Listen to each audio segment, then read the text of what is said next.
Live from Santa Monica, California. It's the show that has a new haircut to show off to everyone. Look at this. I finally got my hair done.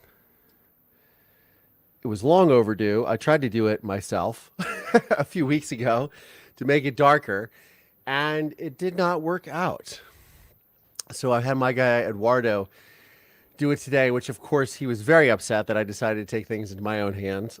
um, yeah, it is hot up here. I just ran in the door, ran Marisol downstairs because she was being naughty. She was upset because I was gone so long, and in only only a few hours, but she wanted to go out and potty, and then of course I gave her treats, so now she's all good. So, how is everyone? Welcome to Thursday Thoughts. This is always like an impromptu sort of conversation that we get to have. I never know what I'm really going to say. It's usually just what's on my mind. I think I'm going to talk a little bit about like what's going on in my life. But first, for all of you that don't know who I am, I'm Collier Landry. This is Moving Past Trauma Live. Let's get into it. Testimony continued today in the most notorious criminal trial in When I was 12 years old, my testimony sent my father to prison for murdering my mother. This podcast serves as a type of therapy and reconciliation for myself, and it is my hope that it helps anyone who has experienced deception, betrayal, and dark trauma. I'm Collier Landry, and this is Moving Past Trauma.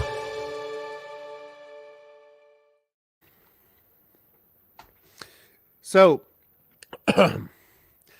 Mover Nation, what's going on?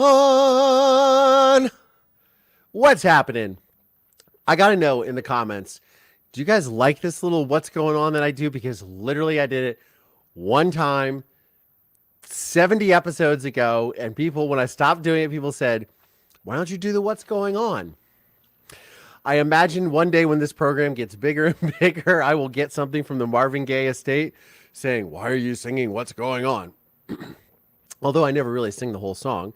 I kind of sing variations of it. But I'm curious, do you guys like this or not? I like to have a little bit of a musical flair to this show. I hope to have, I will be adding more musical flair. I have recently, as of Monday, started taking guitar lessons again. A lot of things started this week. I got a lot to share, actually. There's so much that's going on in my world, including my neighbors running the air conditioning. So for those of you who don't know, I live on an upstairs. I have like a loft, and I have this wonderful little studio upstairs. And then out there, I have a wonderful deck. But everyone in the building, or at least the front half of the building, all has their air conditioning units right outside underneath that deck. So they go off randomly, especially when it's warmer. It's 77 degrees here in Santa Monica, that's warm for us, to be honest with you. And yeah, so that has been so now they're running their air conditioning so I can hear it. Hope you guys can't, but that's what's going on. That's what's going on with the deck outside. But yeah, so what was I saying?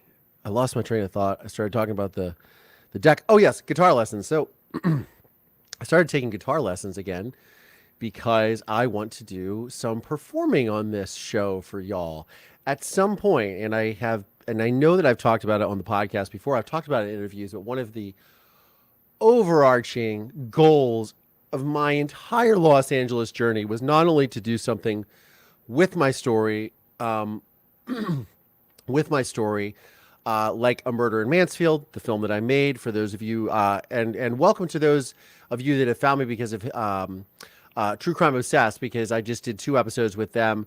They did an episode about the film itself, and then they interviewed me about the sort of making of the film and the impact of that. So I talked a lot about that, and I'm going to share some stuff about that on today's episode with you guys, just because I think it's kind of important, and I don't really talk about it a lot, and it's something I'd like to talk about a lot more.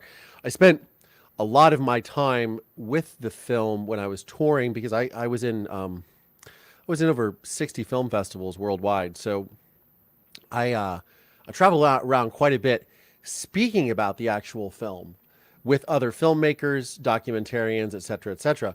And so I shared a lot of stuff, but I haven't, since I started the podcast, I really didn't share the whole journey of that. So I did in this episode of True Crime Obsessed, but of course there's a lot more to it than what we discussed in the very brief amount of time that Patrick and I had a chat.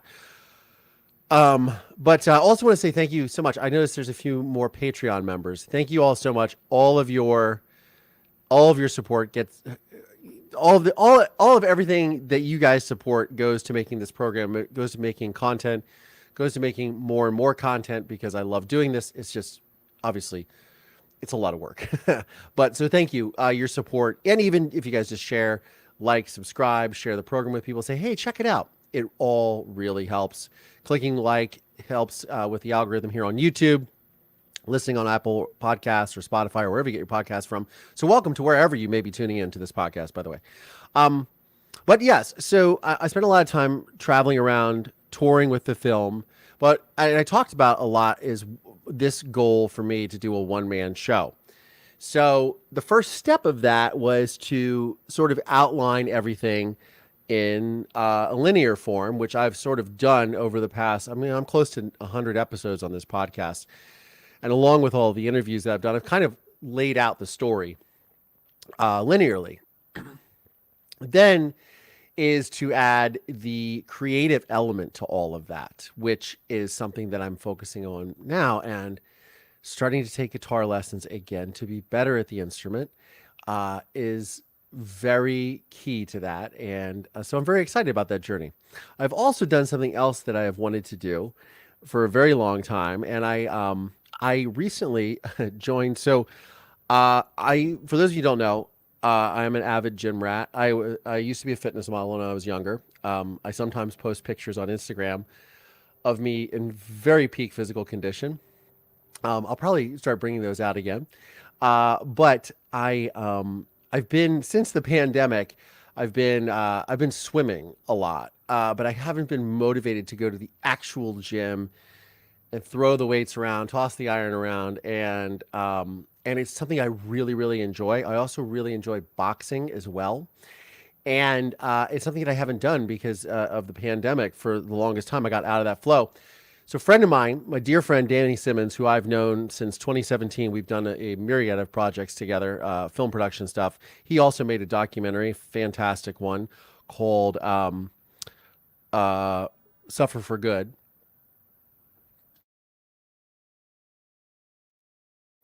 So Danny and I have been friends for a really long time.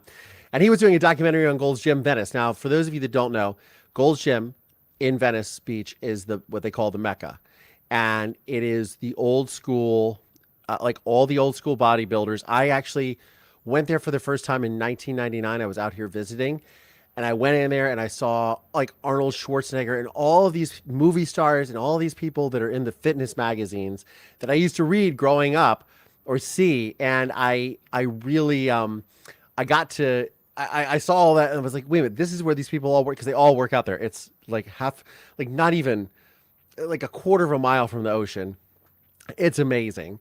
And everybody goes there. And this morning I saw Arnold Schwarzenegger. I was in that gym at like 7:00. And as I'm leaving at like 9 or whatever, Arnold Schwarzenegger is walking in. Everybody is in there. It is very, very cool. So I guess I jumped to my story. My friend Danny kept saying, come there, come there. I was like, I can't afford it. Well, now I can. And I signed up to go to Gold's Gym.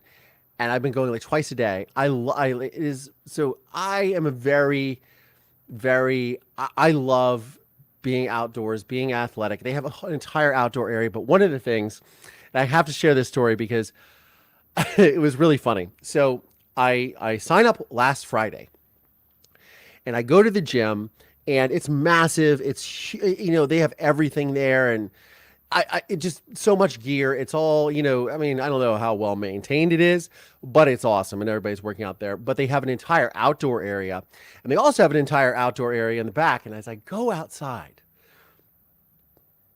to the outdoor area, I look to my left and I see heavy bags, like heavy bags that you work out when you're boxing. I see heavy bags. And then I see 2 speed bag platforms.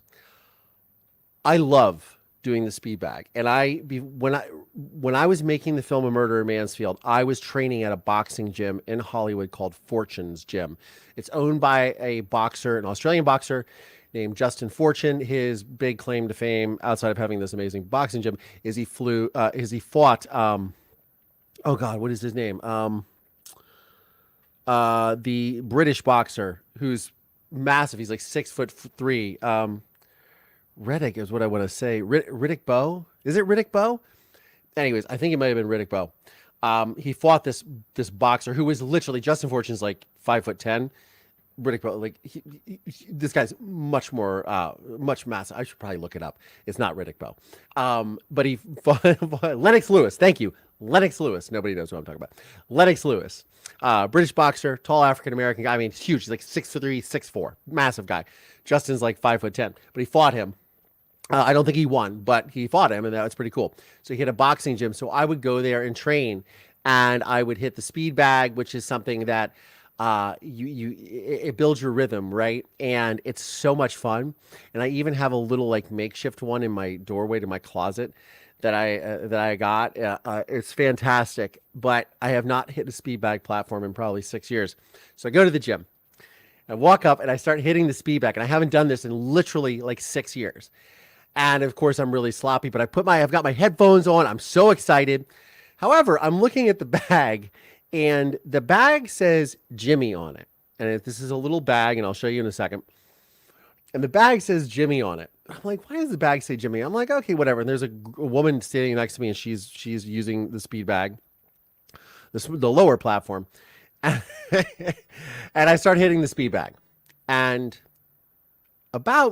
so I time my rounds. I have this little boxing timer thing, 3-minute rounds. I set it for like 5 3-minute rounds with 45 seconds worth of rest in between rounds. So I get done with the first round, and I'm all like, I'm stoked. And this guy taps me on the shoulder. I look, and it's this older gentleman. He's probably in his late 60s. And he goes, "Hi, do you mind if I use my bag now?" And I'm thinking to myself, and I'm like, I've got my headphones on. I'm so confused. And I'm like, wait, hold on.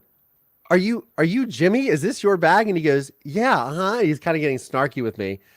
But I was like, look, I have no idea. This is my first day in the gym. It was like being in the prison yard. I mean, I realize nobody has experience with that, but being in the prison yard, and they're like, here's the rules, young buck. Here's the rules. Don't touch my bag.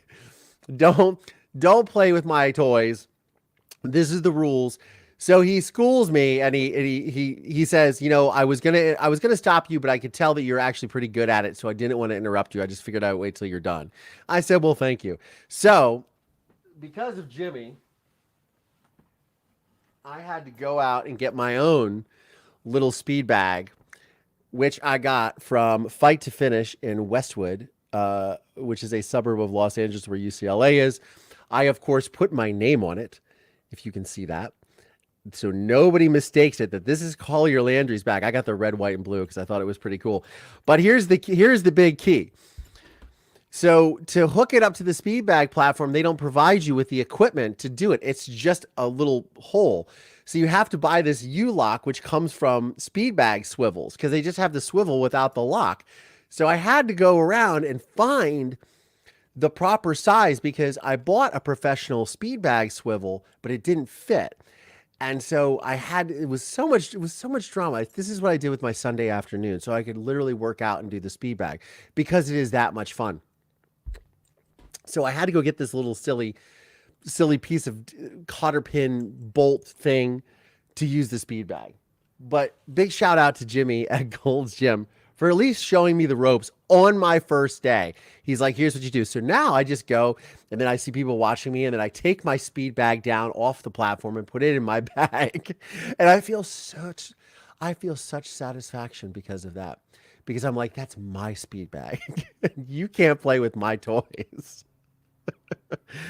It's kind of funny. That was a long-winded story. I'm enjoying myself for the first time in a long time. So I just wanted to share that. So I go down because it's literally like 8-minute drive away. And as I said, I have been so unmotivated to go and lift weights and work out.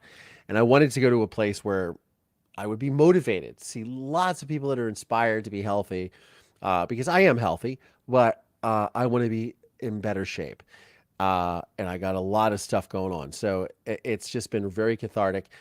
And there's nothing better. And I have videos on YouTube of just hitting this little stupid bag like this. I think it's one of the things just think about mental health, right? There are a lot of people that take up boxing and aggressive sports like martial arts, and you see a lot of women who have been involved, like who have been assaulted or attacked, obviously, unfortunately, and they'll take up classes where sorry, it's hot, so I'm sweating. They'll take up classes where they're learning how to do hand to hand combat just for their own sake of like feeling more secure in who they are, but also one of the things was, and like I said, I took this up while I was making a murder in Mansfield. It's just so cathartic just to get your energy out on hitting something, and not in a violent way. It has nothing to do with like, oh, I'm putting a face on this bag and hitting it. I mean, I'm sure people do that, but that's not what it is for me. But just like the emotion of getting that aggression out, I feel is so cathartic for people who have been through trauma.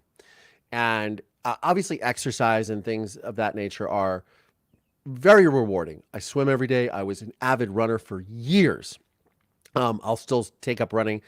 I've got like a knee issue going on that I got to kind of tend to before I get into running, because I used to like run on the sand on the beach, and that puts a lot of wear and tear on your knees. But running only gets you so far. But being able to punch and get this just a force out, I don't know. It's so it's so relaxing. And when that bag is going, it's it's very cathartic. That's all I gotta say. I spent about the last 10 minutes talking about this. This is how excited I am about it. And I called my friend Danny. I said, Danny, why didn't you ever tell me they had speed bag platforms here? I would have been here in a heartbeat because, like I said, he was doing a documentary there. He still is, and they're going to develop it into a podcast. I'm going to actually help Gold's Gym do that. So that'll be very cool and very fun. But shout out to my boy Danny Simmons, and shout out to Jimmy at Gold's Gym for for sharing for showing me the ropes. But yeah, it's interesting. The mental health aspect of just getting that. I don't know if you'd say it's aggression, but definitely when you're exhausted and you're doing something you're very focused on, it really helps you work through your trauma. Not that I mean, I of course have a lot of trauma to work through, but not that it constantly plagues me or anything. But it definitely does, it definitely does help for sure. And like I said, when I was making a burger in Mansfield and I was going to that gym, it really, really helped me. I don't much like getting hit in the face when you're in a boxing ring. And I'll tell you, if nobody has ever done boxing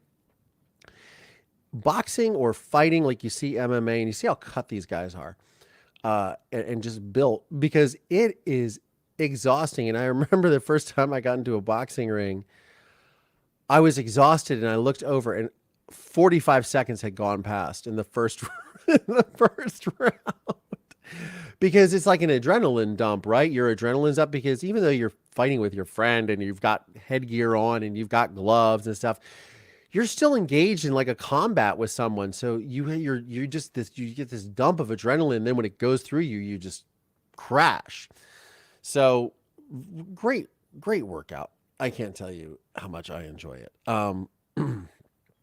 So speaking of, I share a lot of stuff about my life on this podcast and on this show, and I want to show you guys a couple of things that I'm going to pull over here.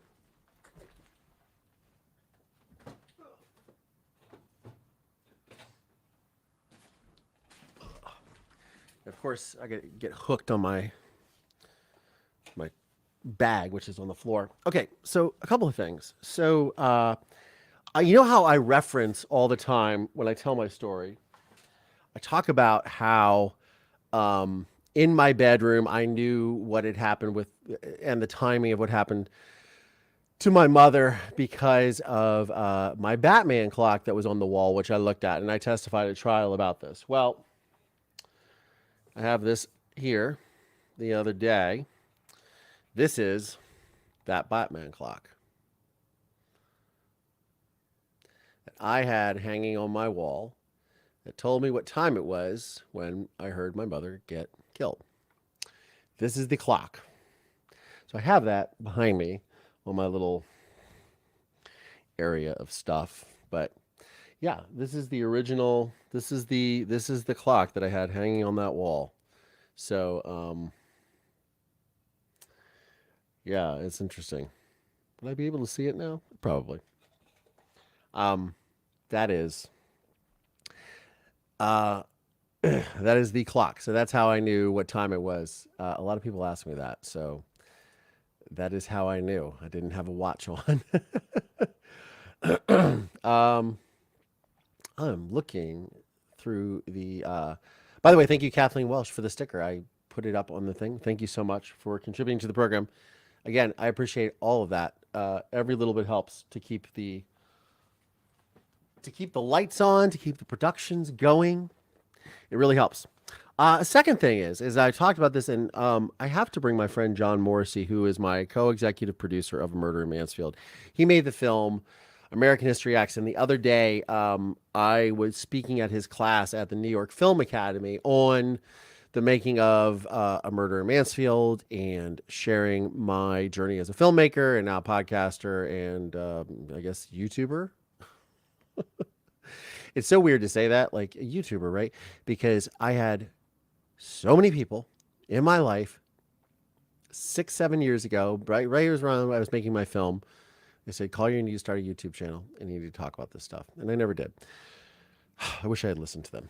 Be a whole different story. But you know what? We are all where we need to be. So I can't lament or regret anything. So, anyways, in this book, this is something that was given to me when I was 19 years old, 20 years old, something like that. I was still in college and I was still living in Ohio. So yeah, I was like either at OU or Oberlin at the time. And this is a book. It was given to me, and this is of all the newspaper clippings from not only the trial, but from when my mother's disappearance happened. And this is what I used to eventually to make my film. This is what I presented to my friend John, and I said, "Hey, when this is, I guess maybe this is all from the trial. Hold on. Yeah, I guess this is all from the trial. I thought there were older ones. I guess not. Let's see here. Yeah. So, anyways, this is from the trial. So Mrs. Boyle's friends testify. We have a defendant who was a womanizer. That is the prosecutor, James J. Mayer Jr., who was the prosecutor on the case. An article that says there will be explanations with my father's defense attorney, Robert Whitney, who is still practicing, by the way. Last I knew, he's like 83 years old. Still practicing. Incredible. Incredible. I'm going to close this door.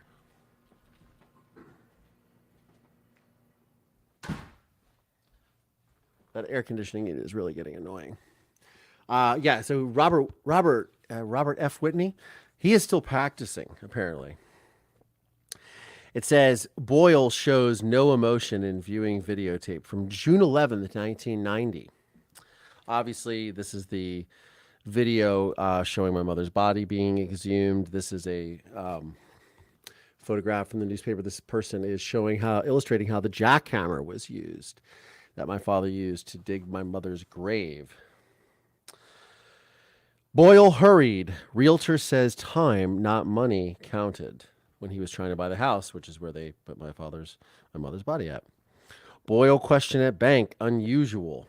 And I'll go through all of this in more detail in future videos and future podcast episodes. Real estate agent's testimony. So that was Michelle Barth, who I actually am going to try to contact as well. It says, excerpt of Mark Davis. So this is Mark Davis. This is my father's going soon to be, or sort of was at that time, business partner. He was a chiropractor. And he is the uncle of Sherry Campbell, who is my father's girlfriend / mistress who is the mother of my half sister.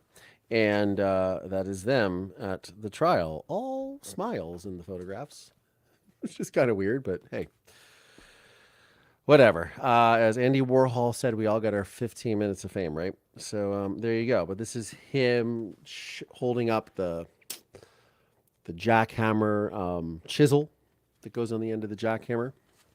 It's pretty wild. Girlfriend testifies in Boyle's trial.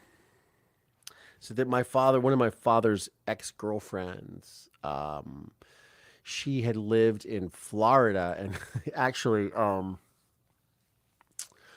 we used to go down to Florida every year for these medical conventions in Clearwater Beach, which is outside Tampa, Florida, a little bit south of Tampa. I think. I mean, maybe I'm general. Maybe it's like an hour south of Tampa. I don't know. Anyways, it's around Tampa. It's on the Gulf of Mexico. And home to Scientology now, apparently. Clearwater Beach, Florida.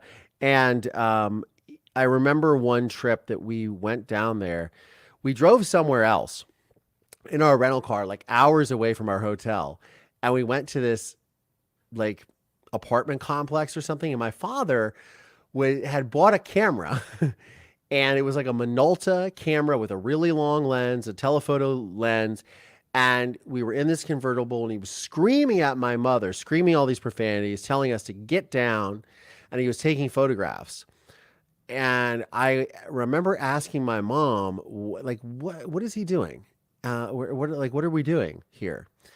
And it was, my father claimed that he was on assignment from the Navy. And he was taking photographs for the Navy. What I ended up finding out later is that he was actually spying on his ex-girlfriend who lived in Florida, and he was apparently stalking her. And apparently on that trip, she testified that he had broken into her apartment and thrown her clothes into the bathtub, and then urinated all over them.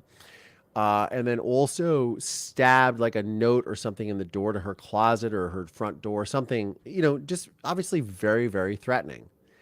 And that was that trip to Florida. So that was this person who is testifying. She refused to let anyone take photographs of her. So I I totally agree with her. Like, good on her. So apparently she was never photographed. This is Sherry Campbell. Boyle's girlfriend invokes the fifth, which I guess I don't. I've never invoked the Fifth Amendment, but I didn't know that anyone.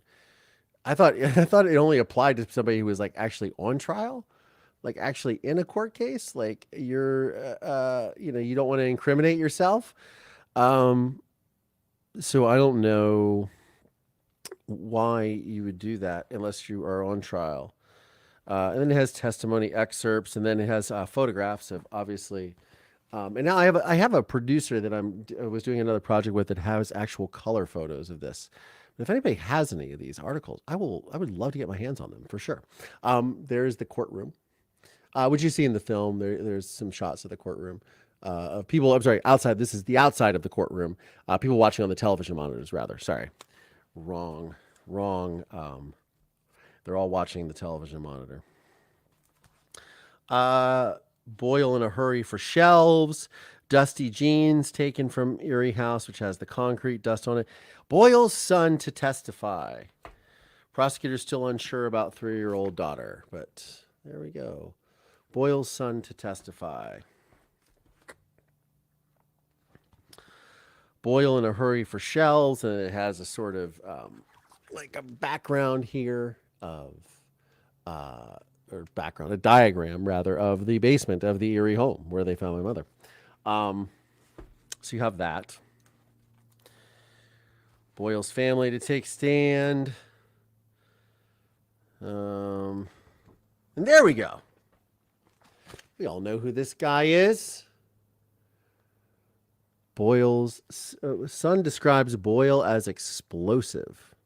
Do I still look like? I don't know. I have a better photo of this. I made these into little flyers last year for CrimeCon. There we go. I will. Speaking of CrimeCon, I will be at CrimeCon this year in Orlando, Florida.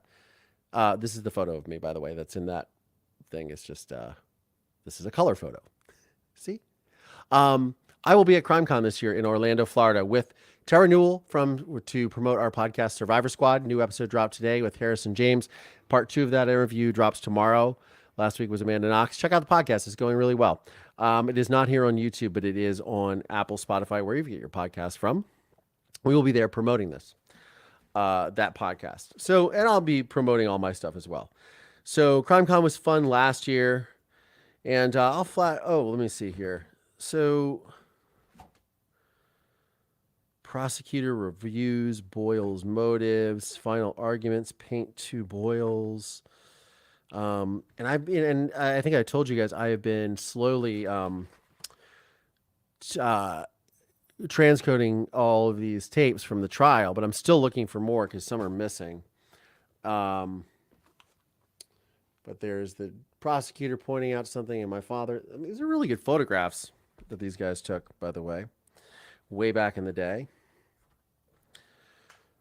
Photos of my father here, the many faces. I talked about that on my Father's Day episode. I still have the little He-Man figurine as well that I talked about in that episode with the monster and the man kind of telling, if you will.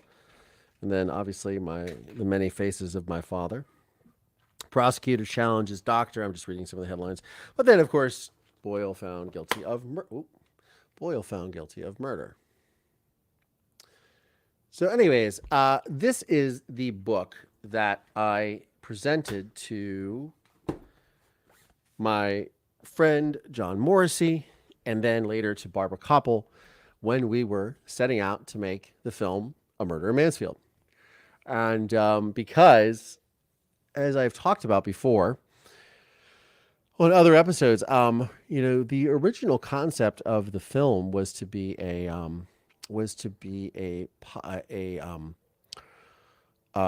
pilot for a television series about the consequences of violence in America and sort of the legacy of violence, because I was very concerned about how, when the case ends, it's the gavel hits. The victim is dead. The bad guy goes to jail. The state gets his restitution. The gavel hits, and we just say next, and we just kind of move on. We don't really examine the ancillary victims, the consequences of violence, the impact on communities, et cetera, et cetera. This sort of has become my platform, as you guys are aware of, right? By the way, do we like the dark hair? I'm going back to the dark. I'm going back to the dark side. I am not keeping up the blonde. It was getting too green from the pool. Chlorine, and my hairstylist lectured me. He goes, you got to wash your hair when you leave the pool. You got to do this because it makes it green. So now I'm going back to the dark. It will get lighter because my hair does get lighter in the sun. Oh, Tara Newell bought a super sticker. Thank you so much, Tara Newell. So yeah, going back to the dark, the dark side. So what was I saying? Consequences of violence. So I was very concerned about that. So that was originally it was originally going to be a pilot for a docuseries, and my episode was going to be the pilot, and then it transformed into a whole documentary. But that was what I presented to Investigation Discovery, to Barbara Koppel, to my friend John Morrissey when we first started conceptualizing everything of like, this is all the history of this. So that combined with the episode of Forensic Files, which came out, in 2002, 3-ish, 4-ish, something like that, 2004. That combined with the Forensic Files episode is sort of what I put together as my pitch package. And I'll talk a lot more about that. But that was the most recent interview that I gave with True Crime Obsessed, talking to Patrick Hines, the co-host of that show. So, and if you have found me because of that, welcome, as I said. Oh, Marisol. Marisol is into this barking phase now. And I rushed before this live. It's okay, sweetheart. Before this live, I went downstairs to take her outside. I only had a few minutes. And she she's into eating earthworms now. We have, however, gotten past our obsession with eating cigarette butts, so that's a good thing. So now we're not picking up the cigarette butts. Hey, it's okay, sweetheart. Yeah. So my neighbors are getting are getting married, and they are having a ton of packages, which is what's happening outside the door. And so she's barking at the Amazon guy. It's okay, sweetheart. Hey.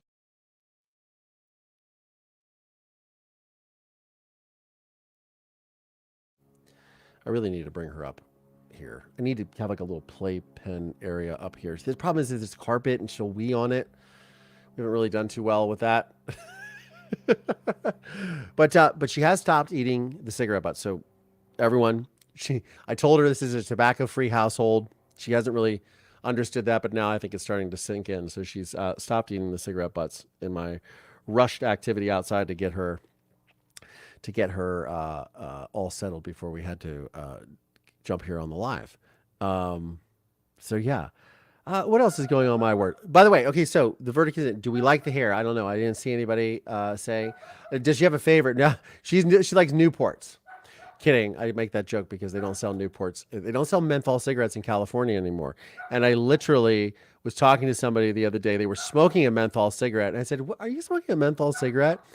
And they said, yes. And I said, where did you get those from? Because aren't they illegal in California? And she goes, yeah, I brought them from Oregon.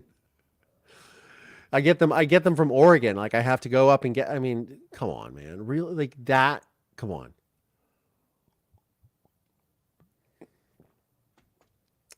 I smoked cigarettes for a very brief time in my life. I was 21 years old. I think I bought a total of 4 packs of cigarettes and I probably smoked them all, maybe 3 packs actually.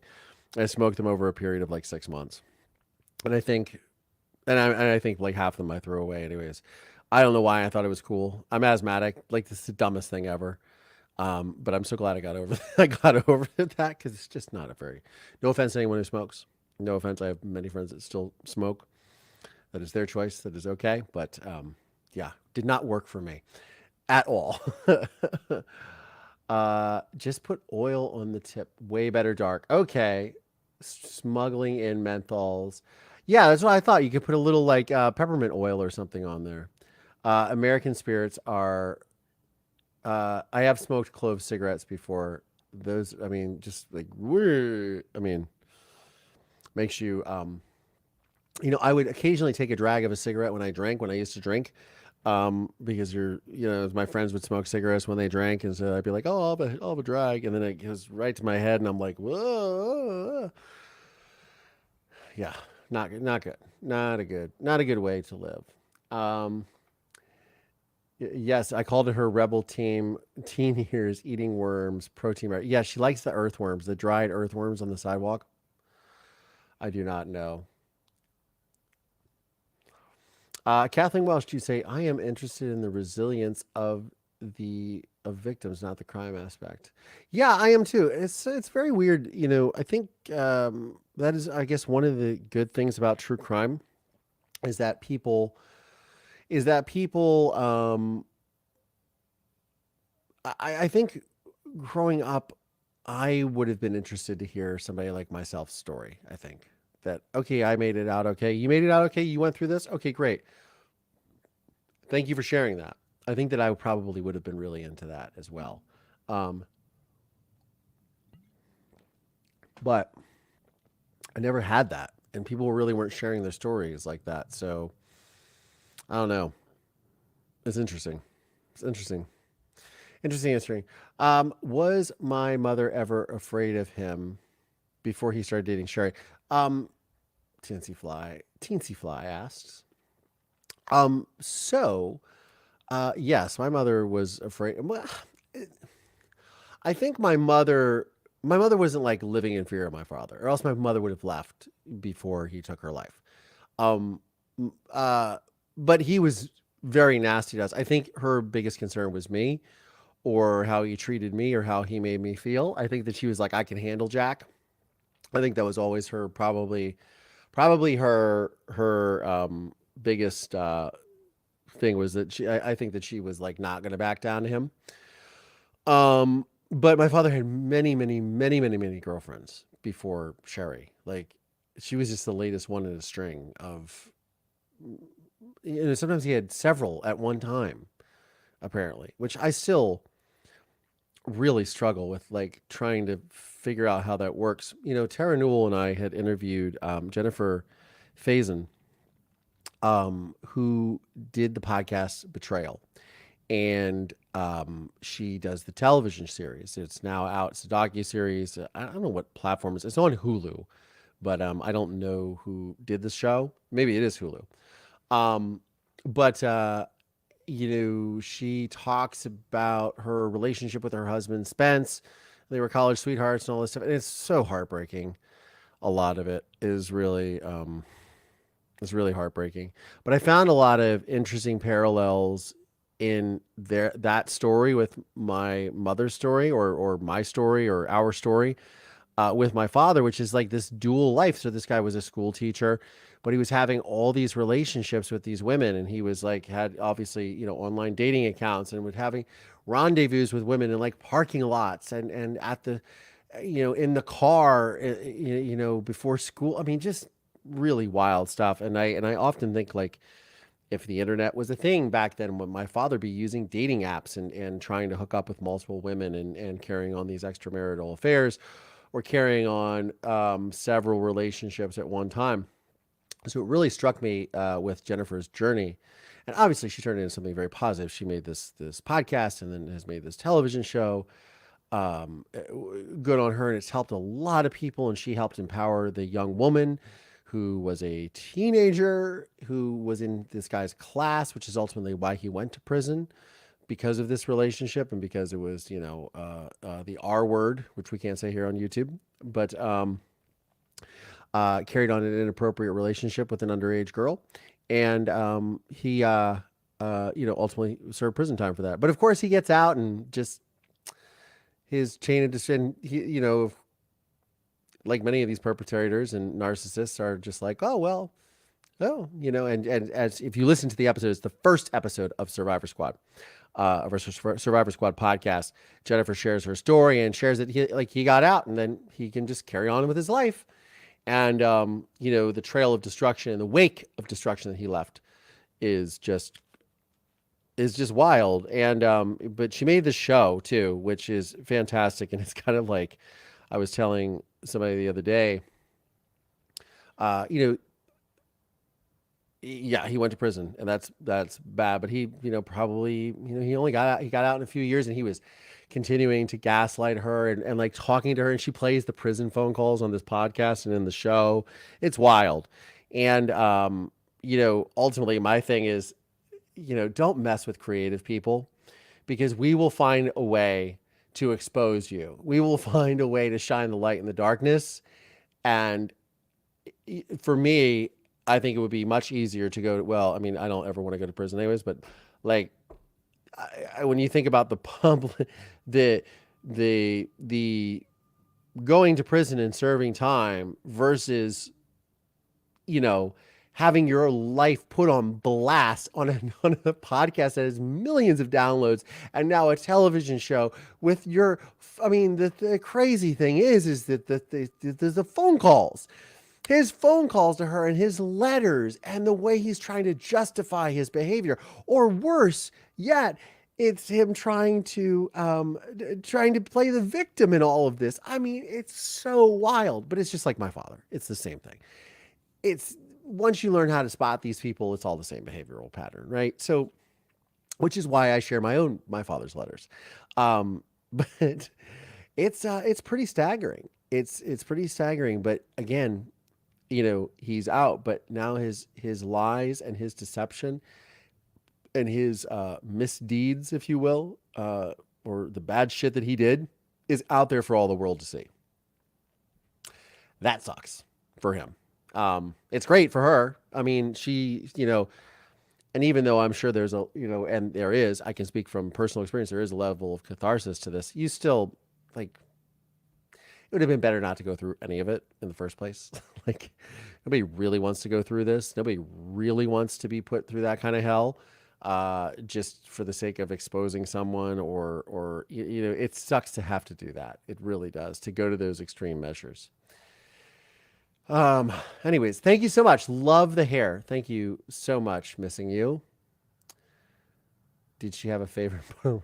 Talking about Marisol and her affinity for the cigarette butts outside.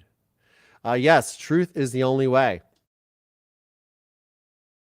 Indeed, it is. I love how you guys are all great haircut, good color. Thank you so much, Boom Girl. I appreciate that. Uh, go creatives. Yes, Black Widow. Go creatives. Oh, Cynthia Ann, I'm so sorry to hear that. Um, you know, Scout Inquirer. I had it. Wait, does that say Scout Inquirer? I don't know. I had it twice as a. Oh, I don't know. I don't know. Some of these. I'm catching up to the comments, guys. You guys are having conversations while I'm having a conversation, which is great. I love this. It's like a little community. You guys just chat, chat, chat, chat. Oh, so apparently, Rex Hoyerman's wife has filed for divorce. That's some news. So Rex Hoyerman interviewed Jody Weber yesterday on the podcast. She came on and gave her cogent analysis with her former FBI acumen that she possesses on what the deal is with the Gilgo Beach killings and Rex Hoyerman's potential involvement as a suspect and all of the stuff that they found on this guy. But now his wife has filed for divorce. And so I was engaged. So my stepmother, or Dr. Mom, Susan, we were on the phone. She's probably on here now. Hi, Susan. She messages me today and she says, the wife filed for divorce. Apparently, she must have known something. And I said, well, I don't think she knew. Obviously, she didn't know he was. If he is indeed, he's the suspect. So if indeed he has committed these crimes, I guarantee she doesn't know that. But I'm sure that she thought something was up. So I think that she probably had her spidey sensors like, okay, his behavior is very weird. He's very prevaricative, or he is he's doing weird things at weird hours of the night. So I think maybe she probably thought he was having an affair or something of that nature. And I don't think it really is very, it struck her by surprise that she filed for divorce so quickly, and instead of standing by her man. But I don't really think, I think anyone who's a foreign national is like, I'm out of here. Like, I'm separating, like, see you later, buddy. This is what you're up to, because I don't even think it's really it's necessarily the suspicion that has been placed on him and the arrest for the killings of these young women in Gilgo Beach, and then potentially other things, maybe some other disappearances and murders. I think it is more of what they found on his computer and his activities regarding images of young underage people, and that whole aspect, because that would be, if that's found on someone's like, that's indefensible, right? If that's what you're engaged in and that's what you're doing, and it's no, sorry, that would be immediate grounds for divorce for me. But I think she's just trying to completely separate herself from everything and anything. And you know what? Protect yourself, protect your kids, do what you have to do. Fair game. If that's what's going on, protect yourself. I don't know what her name is, Mrs. Hoyerman. Protect yourself, protect your children at all costs. Don't even play around with any of this. Get the F out of Dodge. That's what I say. I would not be down with any of that. Jen DeSimio, thank you so much for buying a super sticker. I really appreciate it. I wish I could, in the comments, put the little Marisols and little Colliers, but it doesn't really work here, unfortunately. I love it when I go on YouTube and I can put the little Marisol stickers. Makes me very happy. Everyone being so supportive. Yes, that poor. yeah, I'd be catatonic too, for sure. Can you imagine? I mean, that's like, shoes drop on women, right? Shoes drop. And so obviously I was just talking about Jennifer Faison, right? She, her husband is arrested. Like there's the search warrant and she finds out about all these past relationships and everything in this underage girl and all this horrific stuff.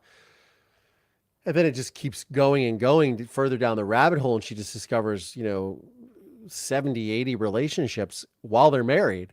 Um, but then, imagine, that's one thing. You find out your husband is cheating. That's a whole other thing if you find out that your husband is doing this. I mean, it's the worst of the worst. And yeah, I'd be catatonic. So good on her for protecting herself. I hope no one tries to loop her in with his nonsense because she is most likely an innocent pawn in all of this. At least I hope so. But I find it very hard to believe that she wouldn't be, especially with the timing of her out of the country and his timing with everything. So she's got to wait out, got to take care of herself for sure.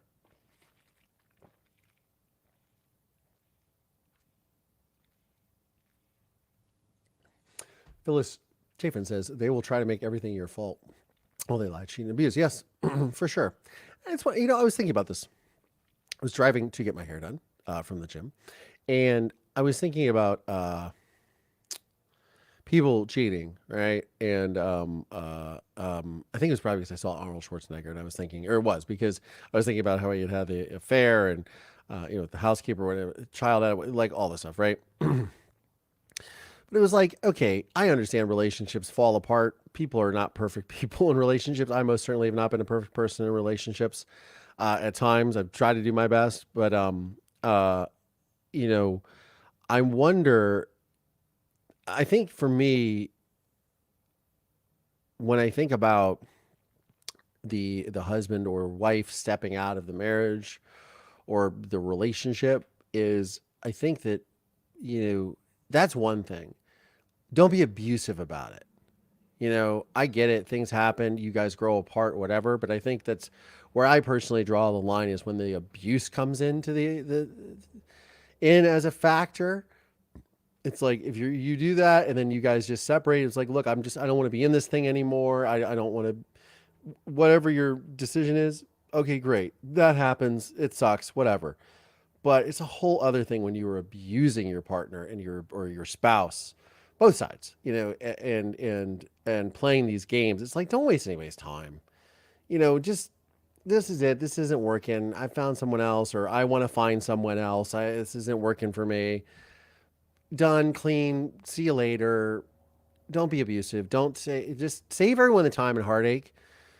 It's also like save yourself the heartache too. Like I think about it a lot. Like I often think about my father, as I was saying earlier in this, about these extramarital affairs and just the amount of time and effort and energy. Like you got to cover your tracks.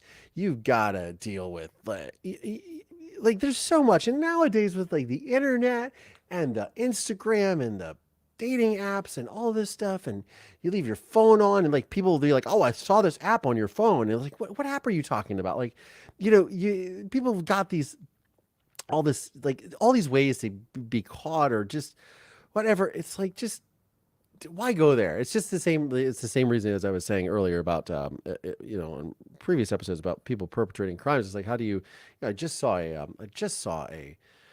thing. This poor woman was, attacked here in I think it was in LA. And they've got this like guy on camera, like 5 different shots, like from this guy's house and this guy's house and her house. And the Uber that was picking somebody up had like a camera on it. And then the neighbor had their phone out. They were filming something. They're like filming the guy. I mean, it's like, what are you doing, man? Like there's cameras everywhere. Like can't we all just get along? Can't we all just be nice to people? I don't know. It's very, yeah, the child corn. I wonder about the child corn myself. That's what we can call this, the child corn.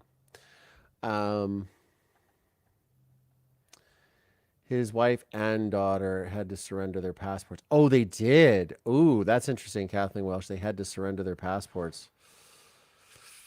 Well, I guess they're not going anywhere. I guess they're not going back to Reykjavik. Reykjavik? Yeah. Reykjavik. Yeah, never been to Iceland. One place I really want to go to. I want to see those volcanoes, and I want to go in those like hot springs when it's like -0. I want to go in the natural hot spring. I mean, look, it's amazing. It looks amazing at those places.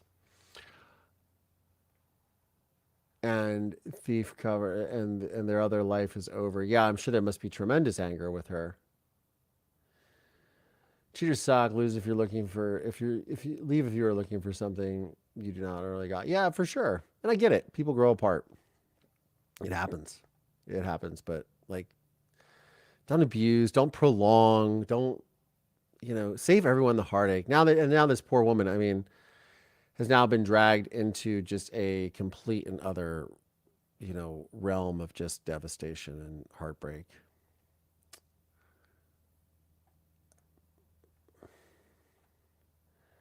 Yeah, where do folk find the time and energy? Yeah, nowadays it's a lot of stuff going on to like cover your tracks. If anyone goes on my Instagram and look at my search history, they find chihuahuas, camera gear, guitars, lots of guitars, and workout stuff. Oh, those are my search trends on Instagram and on social media. Scout Inquirer says the spouse does not want to pay any kind of support, so they stay and make the other partner a life of living hell. If you try to leave, it's the most dangerous because the narcissism. Oh yes, for sure, 100%, 100% on the narcissism. And on either August 2nd or August 9th, I am going to have Dr. Jamie Zuckerman on the program, on the live. She is a psychologist based out of Philadelphia, Pennsylvania, my birth city. And we are going to have a chat about her work in narcissism. She is a very well-known Instagrammer, and Instagram psychologist, and always sharing and kicking down her knowledge. She's fantastic. I love her.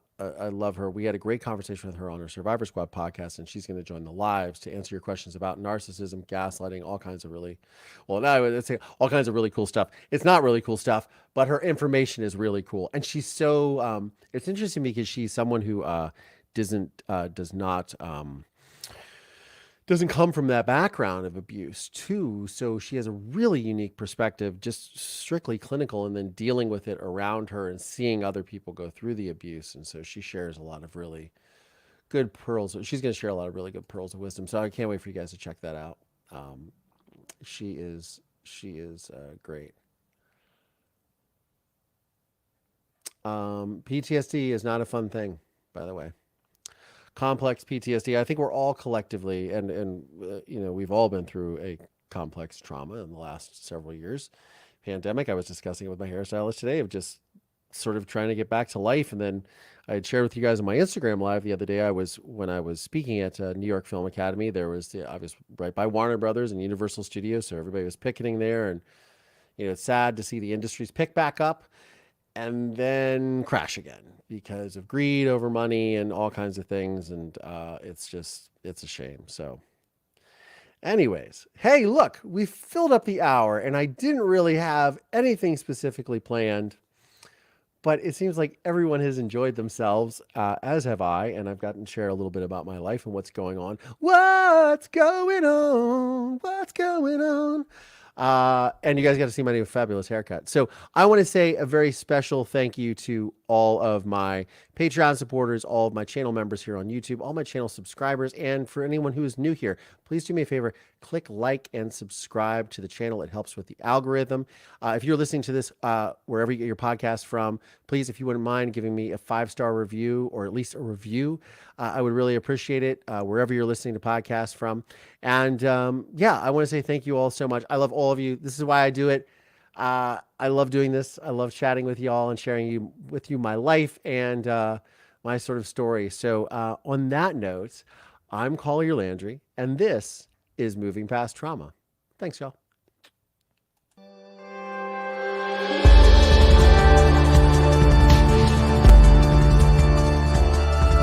This podcast is made possible by support from listeners just like you. For exclusive content around this podcast, please consider supporting me via Patreon by going to collierlandry.com/support. Please subscribe via Apple Podcasts or wherever you get your podcasts from, and please leave us a 5-star review. If you want to see video episodes of this podcast, please check out my YouTube channel at youtube.com/collierlandry. You can find links to additional resources in the show notes of today's episode. This podcast is a production of Don't Touch My Radio. Copyright Collier Landry.